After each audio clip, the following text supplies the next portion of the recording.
Welcome to social post. నేను Nihal. Positional trading అంటే ఏంటి, దాన్ని ఎలా ట్రేడ్ చేస్తారు, దీని గురించి మాట్లాడడానికి లలితేంద్రనాథ్ గారు ఉన్నారు, స్టాక్ మార్కెట్ అనలిస్ట్. సార్తో మనం మాట్లాడదాం. Hello sir, welcome to social post. Hello అండి. ఎస్ సార్, ఇప్పుడు పొజిషనల్ ట్రేడింగ్ అంటే ఏంటి సార్, దాన్ని మీరు ఎలా ట్రేడ్ చేస్తారు? సో పొజిషనల్ ట్రేడింగ్ అంటే మనం ఒక స్టాక్ ఏదైనా సరే, ఒక ఆప్షన్ అయినా స్టాక్ అయినా ఏదైనా సరే ఒకటి కొన్నాం అనుకోండి, దాన్ని మినిమం ఒక 2 days 3 days మనం దాని మీద ఉన్న కాన్ఫిడెన్స్ని బట్టి మనం హోల్డ్ చేసుకోవచ్చు. ఓకే. సో ఇంట్రాడేలో క్లోజ్ చేయకుండా నెక్స్ట్ డే క్లోజ్ చేసినా సరే దాన్ని పొజిషనల్ ట్రేడింగ్ అంటారు. అంటే పొజిషన్ మీరు ఓవర్ నైట్ హోల్డ్ చేశారు. ఇంకా ఓవర్ నైట్ హోల్డ్ చేయడం అనేది 1 day చేస్తారా 2 days చేస్తారా అనేది మీ అనాలిసిస్, మీ రిస్క్ రివార్డ్ రేషన్ బట్టి ఉంటుంది. సో ఓవర్ నైట్ ఒక్క డే అయినా సరే మీరు హోల్డ్ చేస్తే then it comes under positional trading. Okay. అయితే ఈ పొజిషనల్ ట్రేడింగ్లో జనరల్గా స్టాక్ రికమెండేషన్స్ ఇస్తూ ఉంటారు కదా ఛానల్స్లో. సో ఈ ఛానల్స్లో స్టాక్ రికమెండేషన్స్ ఇచ్చేవాళ్ళు పర్టికులర్గా పొజిషనల్ ట్రేడింగ్కి ఎలా ఇస్తారంటే బ్రేక్అవుట్ మీద డిపెండ్ అయ్యి ఇస్తారు. సో ఏ స్టాక్ అయితే పర్టికులర్గా బ్రేక్అవుట్ జరిగిందో ఆ బ్రేక్అవుట్ అయిన స్టాక్ మీద వాళ్ళు ట్రేడ్ అనేది తీసుకుంటే ఆ స్టాక్ అనేది ఒక మినిమం 2 to 3 days మంచి పెర్ఫార్మెన్స్ ఇచ్చే అవకాశం ఉంటుంది. ఇంకా ఎక్కువ కూడా వెళ్ళొచ్చు, డిపెండ్స్ దానికి ఉన్న ట్రెండ్ వీటన్నిటిని బట్టి. సో పొజిషనల్ ట్రేడింగ్లో సక్సెస్ అవ్వాలంటే మనం బ్రేక్అవుట్ స్టాక్ని ఐడెంటిఫై చేసుకోవాలి, ఫస్ట్ పాయింట్. తర్వాత బ్రేక్అవుట్ ఒరిజినల్ బ్రేక్అవుటా ఫేక్ బ్రేక్అవుటా అనేది ఫస్ట్ ఐడెంటిఫై చేసుకోవాలి. సో దాని తర్వాత మాత్రమే మనం ఆ సిచ్యువేషన్లోకి ఎంటర్ అవ్వాలి. నేను పర్టికులర్గా పొజిషనల్ ట్రేడ్లోకి ఎంటర్ అయినప్పుడు నేను 3 parameters పెట్టుకుంటాను. ఓకే. ఆ 3 parametersలో కనీసం 2 parameters సాటిస్ఫై చేస్తే నేను పొజిషనల్ ట్రేడింగ్లోకి తీసుకుంటాను. ఏంటంటే నెంబర్ 1 ట్రెండ్ అనేది పొజిషనల్ ట్రేడింగే కాదు, ఏ ట్రేడింగ్ అయినా, ఇంట్రాడే అయినా, పొజిషనల్ అయినా, ఈవెన్ ఇన్వెస్ట్మెంట్ అయినా సరే ట్రెండ్ అనేది mandatory. So trend is your friend అంటారు. సో కంపల్సరీ ట్రెండ్ తీసుకోవాలి. తర్వాత బ్రేక్అవుట్, కంపల్సరీ ఆ పర్టికులర్ స్టాక్ బ్రేక్అవుట్లో ఉందో లేదో తెలుసుకోవాలి. తర్వాత volume is king of all indicators. So మనం వాల్యూమ్ని ఎలా చూసుకోవాలి, ఈ 3 parameters పెట్టి ఈ 3 parametersలో మినిమం 2 సాటిస్ఫై అయినా అక్కడున్న రిస్క్ రివార్డ్ని బట్టి చేస్తాను. ఓకే. రిస్క్కి తగ్గ రివార్డ్ వస్తుంది అంటేనే ట్రై చేస్తాను, లేదు అంటే 3 parameters సాటిస్ఫై అయినప్పుడే చేస్తాను, లేకపోతే నేను అసలు పొజిషన్ అనేది ఎంట్రీ తీసుకోను. ఓకే.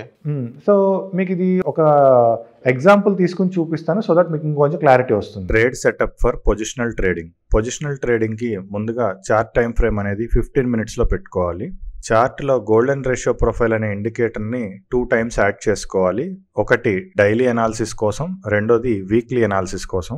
డైలీ లెవెల్ సెట్టింగ్స్లో ముందుగా ఫస్ట్ ఆప్షన్ అనేది చార్ట్ టైం ఫ్రేమ్ పెట్టుకోవాలి. గోల్డెన్ సపోర్ట్ అండ్ రెసిస్టెన్స్ అనే ఆప్షన్ ఎనేబుల్ చేసుకోవాలి. గోల్డెన్ సపోర్ట్ అండ్ రెసిస్టెన్స్ యొక్క టైం ఫ్రేమ్ 1 dayలో పెట్టుకోవాలి. గోల్డెన్ సిపిఆర్ ఎనేబుల్ చేసుకోవాలి. పవర్ ప్యాటర్న్స్ అనేది డిఫాల్ట్గా ఎనేబుల్లో ఉంటుంది, దాన్ని అలానే ఉంచుకోవాలి. బ్రేక్అవుట్ ఐడెంటిఫైర్ అనేది డిఫాల్ట్గా ఎనేబుల్లో ఉంటుంది, దాన్ని అలానే ఉంచుకోవాలి. Buying pressure and selling pressure option enable చేసుకోవాలి.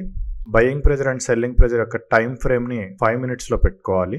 లాస్ట్ ఆప్షన్ అనేది అది ఇండికేటర్లో ఆప్షన్ కాదు, ట్రేడింగ్ ఆప్షన్. అది ఎనేబుల్ చేసుకున్నా డిజేబుల్ చేసుకున్నా ఏమి ఇబ్బంది లేదు. వీక్లీ ఇండికేటర్ సెట్టింగ్స్లో ఫస్ట్ ఆప్షన్ అనేది చార్ట్లో పెట్టుకోవాలి. గోల్డెన్ సపోర్ట్ అండ్ రెసిస్టెన్స్ అనేది ఎనేబుల్ చేసుకోవాలి. Golden support and resistance time frame 1 weekలో పెట్టుకోవాలి. గోల్డెన్ సిపిఆర్ ఎనేబుల్ చేసుకోవాలి. పవర్ ప్యాటర్న్స్ డిఫాల్ట్గా ఎనేబుల్లో ఉంటుంది, అది అలానే ఉంచుకోవాలి. బ్రేక్అవుట్ ఐడెంటిఫైర్ అనేది డిఫాల్ట్గా ఎనేబుల్లో ఉంటుంది, అది అలానే ఉంచుకోవాలి. లాస్ట్ ఆప్షన్ అనేది ఎనేబుల్ చేసినా డిజేబుల్ చేసినా ప్రాబ్లం లేదు. పొజిషనల్ ట్రేడింగ్లో సక్సెస్ అవ్వాలంటే మెయిన్గా మనకు కావాల్సిన elements breakout, trend, volume. Positional trading కోసం మనం ట్రెండ్ డ్రా చేసినప్పుడు మనకి ట్రెండ్ అనేది ఈ విధంగా వస్తుంది. దీంట్లో మనకి మెయిన్గా 3 zones ఉంటాయి. ఒకటి గోల్డెన్ రేషియో జోను, రెండోది న్యూట్రల్ జోను, మూడోది సెమీ గోల్డెన్ రేషియో జోను. ఈ ట్రెండ్ అనేది మనం 2 typesగా డ్రా చేసుకోవచ్చు. ఒక రకంగా డ్రా చేసినప్పుడు గోల్డెన్ రేషియో అనేది బాటంలో వస్తుంది. సెకండ్ వేలో డ్రా చేసినప్పుడు గోల్డెన్ రేషియో అనేది టాప్లో వస్తుంది. గోల్డెన్ రేషియో జోన్ అనేది బాటంలో వచ్చినప్పుడు అది సపోర్ట్ అవుతుంది. గోల్డెన్ రేషియో జోన్ అనేది టాప్లో వచ్చినప్పుడు అది రెసిస్టెన్స్ అవుతుంది. ట్రెండ్ అనేది మనకి అప్ సైడ్ చూపిస్తున్నప్పుడు 90% ప్రైస్ అనేది ఫాల్ అవడానికి ఛాన్స్ ఉంటుంది. ట్రెండ్ అనేది డౌన్ సైడ్ చూపిస్తున్నప్పుడు 90% ప్రైస్ అనేది రైజ్ అవడానికి అవకాశం ఉంటుంది. ట్రెండ్ అప్ సైడ్ లో ఉన్నప్పుడు గోల్డెన్ రేషియో జోన్ కనుక కిందన వస్తే గోల్డెన్ రేషియో జోన్ అనేది మనకి సపోర్ట్ అవుతుంది. అటువంటి సిచ్యువేషన్స్ లో గోల్డెన్ రేషియో జోన్ దాటితే కానీ ప్రైస్ అనేది ఫాల్ అవడానికి అవకాశం ఉండదు. అటువంటి సిచ్యువేషన్స్ లో price compulsory golden ratio zone ని కంప్లీట్ గా క్రాస్ చేసిన తర్వాత మాత్రమే మనం సెల్లింగ్ సైడ్ చూడాలి తప్ప ట్రెండ్ అప్ సైడ్ లో ఉంది కదా అని చెప్పేసి సెల్లింగ్ సైడ్ ఆలోచించకూడదు. ఎందుకంటే మనకి ఇక్కడ గోల్డెన్ రేషియో జోన్ అనేది సపోర్ట్ లో ఉంది కాబట్టి దాన్ని చాలా జాగ్రత్తగా గుర్తుపెట్టుకోవాలి. గోల్డెన్ రేషియో జోన్ ఎడ్జ్ ని కంప్లీట్ గా క్రాస్ చేసే వరకు ఎట్టి పరిస్థితుల్లోనూ సెల్లింగ్ పొజిషన్స్ అనేవి తీసుకోకూడదు.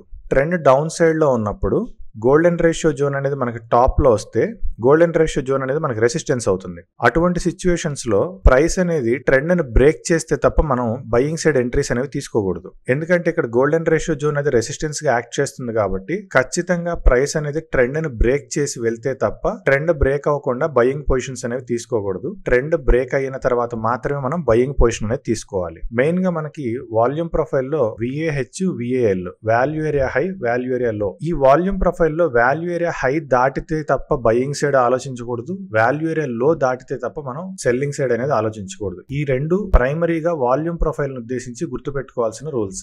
పొజిషనల్ ట్రేడింగ్ కి ముందుగా మనం బ్రేక్అవుట్ అనే దాన్ని ఐడెంటిఫై చేసుకోవాలి. అయితే మనకి స్టాక్ మార్కెట్ లో చాలా స్టాక్స్ ఉంటాయి కాబట్టి ఏ స్టాక్ లో ఎప్పుడు బ్రేక్అవుట్ వస్తుంది అనేది ఫస్ట్ తెలుసుకోవడానికి మనకి ఈ BPSP సిగ్నల్స్ అనేవి ఉపయోగపడతాయి.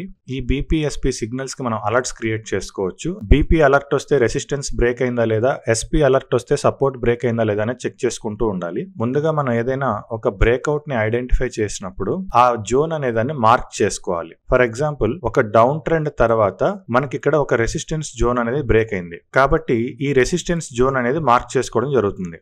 ఈ రెసిస్టెన్స్ జోన్ అనేది మార్క్ చేసుకున్న తర్వాత వీక్లీలో ఫస్ట్ మనం ట్రెండ్ అనేది డ్రా చేసుకోవాలి. ఇక్కడ ట్రెండ్ డ్రా చేసిన తర్వాత ట్రెండ్ అనేది డౌన్ సైడ్ ఉంది. ట్రెండ్ అనేది డౌన్ సైడ్ ఉంది అంటే ప్రైస్ అనేది పైకి పెరగడానికి అవకాశం ఎక్కువ ఉంటుంది. ఇక్కడ మనకి గోల్డెన్ రేషియో జోన్ అనేది రెసిస్టెన్స్ గా యాక్ట్ చేస్తుంది కాబట్టి బ్రేక్అవుట్ ఐడెంటిఫైర్ అనేది ఖచ్చితంగా గోల్డెన్ రేషియో జోన్ దాటి కంప్లీట్ గా బయటకు వెళ్తే తప్ప మనం ఇక్కడ ఎంట్రీ అనేది తీసుకోకూడదు. ఎప్పుడైతే బ్రేక్అవుట్ ఐడెంటిఫైర్ అనేది గోల్డెన్ రేషియోని దాటి బయటకు వెళ్ళిందో అప్పుడు మనం ఇక్కడ ఎంట్రీ అనేది నోట్ చేసుకోవచ్చు. ఈ బ్రేక్అవుట్ కి వాల్యూమ్ ప్రొఫైల్ అనేది సపోర్ట్ గా ఉందా లేదా ఎలా తెలుసుకోవాలంటే ఏ వీక్ లో అయితే మనకు బ్రేక్అవుట్ వస్తుందో దాని ముందు వీక్ యొక్క ఫస్ట్ క్యాండిల్ నుంచి లాస్ట్ క్యాండిల్ వరకు ఆ వీక్ యొక్క వాల్యూమ్ ప్రొఫైల్ అనేది డ్రా చేసుకోవాలి. ఇక్కడ మనకి వాల్యూమ్ ప్రొఫైల్ అనేది టాప్ లో ఉంది, కిందన మనకి బయింగ్ అనేది వచ్చింది. ఇక్కడ నుంచి ఈ రేంజ్ వరకు అయితే పెరగడానికి స్కోప్ ఉంది. ఈ రేంజ్ నాకు చాలు అంటే మనం ఇక్కడ రిస్క్ చేయడంలో తప్పు లేదు. ఈ కొంచెం రేంజ్ కి రిస్క్ ఎందుకు అని అనుకుంటే ఇక్కడ రిస్క్ చేయకుండా ఉంటే మంచిది. ఎందుకంటే ఇక్కడ మనకి స్కోప్ అనేది తక్కువ ఉంది. పైన వాల్యూమ్ అనేది రెసిస్టెన్స్ కి యాక్ట్ చేస్తున్నప్పుడు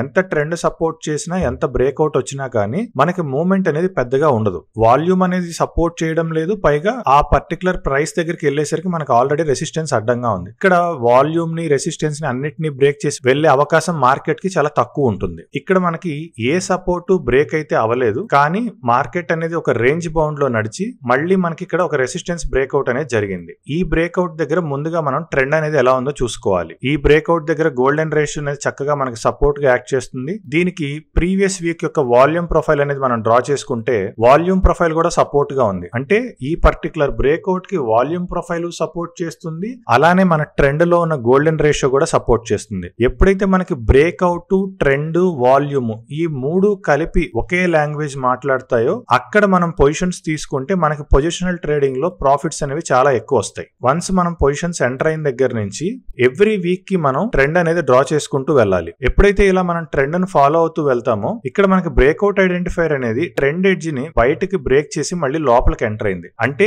ఇంకా అంతకన్నా మూవ్మెంట్ వెళ్లే ఛాన్స్ లేదు. అక్కడి నుంచి ప్రైస్ అనేది రివర్స్ అవుతుంది అనేది ఇండికేషన్. సో ఇందాక మనం తీసుకున్న బయింగ్ పొజిషన్ కి ఇక్కడ మనం ప్రాఫిట్ బుకింగ్ అనేది చేసేసుకోవచ్చు. ఇలా మనం ఒకసారి పొజిషన్ తీసుకున్న దగ్గర నుంచి ఎవ్రీ 2 వీక్స్ కి ట్రెండ్ ని అదే విధంగా ప్రీవియస్ వీక్ యొక్క వాల్యూమ్ ప్రొఫైల్ ని డ్రా చేసుకుని ఫాలో అవుతూ వెళ్తుంటే మార్కెట్ ఎక్కడ రివర్స్ అయ్యే ఛాన్స్ ఉందనేది తెలిసిపోతుంది. దానికి తగ్గట్టుగా అక్కడ మనం ప్రాఫిట్ బుకింగ్ అనేది తీసుకోవచ్చు. ఇక్కడ మనకు ప్రాపర్ గా సపోర్ట్ బ్రేక్అవుట్ అనేది జరిగింది. ఇక్కడ మనకి సపోర్ట్ బ్రేక్అవుట్ జరిగింది, గోల్డెన్ రేషియో దాటి బయటకు వచ్చేసింది, అదే విధంగా ప్రీవియస్ వీక్ యొక్క వాల్యూమ్ కన్నా కూడా కిందనుంది. అంటే ఇది మనకు పర్ఫెక్ట్ బ్రేక్అవుట్ కాబట్టి ఈ బ్రేక్అవుట్ ని స్టాప్ లాస్ గా పెట్టుకుని మనం పొజిషన్ అనేది తీసేసుకోవచ్చు. ఈ విధంగా మనకి ఏ బ్రేక్అవుట్ దగ్గర అయినా సరే, రెసిస్టెన్స్ బ్రేక్అవుట్ దగ్గర అయినా సరే, సపోర్ట్ బ్రేక్అవుట్ దగ్గర అయినా సరే, బ్రేక్అవుట్, ట్రెండ్, వాల్యూమ్ ఈ మూడు కలిపి మనకి ఒకటే డైరెక్షన్ చెప్పాలి. ఆ డైరెక్షన్ ఉన్నప్పుడు మాత్రమే మనం ఎంట్రీస్ అనేవి తీసుకోవాలి. పొజిషనల్ ట్రేడింగ్ లో 1-2 స్టాక్స్ కాదు, నంబర్ ఆఫ్ స్టాక్స్ ఉంటాయి కాబట్టి ఏ స్టాక్ లో మంచిగా రెసిస్టెన్స్ బ్రేక్ అయింది, ఏ స్టాక్ లో మంచిగా సపోర్ట్ బ్రేక్ అయిందో ఐడెంటిఫై చేసి అక్కడ మాత్రమే పొజిషన్స్ తీసుకుంటే చాలు. ఎందుకంటే పొజిషనల్ ట్రేడింగ్ లో అయినా సరే ప్రతి బ్రేక్అవుట్ దగ్గర కంప్లీట్ రైజింగ్ ఎక్స్పెక్ట్ చేయకూడదు, ప్రతి బ్రేక్అవుట్ దగ్గర కంప్లీట్ ఫాలింగ్ ఎక్స్పెక్ట్ చేయకూడదు. ఎందుకంటే ఇందాక మనం చూసిన ఎగ్జాంపుల్ లోనే ఇక్కడ బ్రేక్అవుట్ అయినప్పటికీ మధ్యలో మనకి కొంత కొంత రేంజ్ బౌండ్ సెషన్ అనేది వచ్చింది. ఇలా మనం రేంజ్ బౌండ్ సెషన్స్ లో గనక ఇరుక్కుపోతే మనకి స్టాప్ లాస్ హిట్ అయ్యే అవకాశం ఉంటుంది. అందుకని మనకు పొజిషనల్ ట్రేడింగ్ లో నంబర్ ఆఫ్ స్టాక్స్ ఉంటాయి కాబట్టి ఏ బ్రేక్అవుట్ దగ్గర బ్రేక్అవుట్ కి ట్రెండ్ వాల్యూమ్ రెండు సపోర్ట్ చేస్తున్నాయో ఆ పర్టికులర్ స్టాక్ లో మాత్రమే మనం ట్రేడ్ తీసుకుంటే చాలు. ఎందుకంటే ఏ స్టాక్ అయినా ఒకసారి ర్యాలీ ఇచ్చిన తర్వాత మళ్ళీ కాసేపు సైడ్ వేస్ అవటం, దాని తర్వాత మళ్ళీ ఇంకో ర్యాలీ ఇవ్వటం అనేది చాలా common point. Okay. So thank you sir మా సోషల్ పోస్ట్ వచ్చినందుకు. Thank you.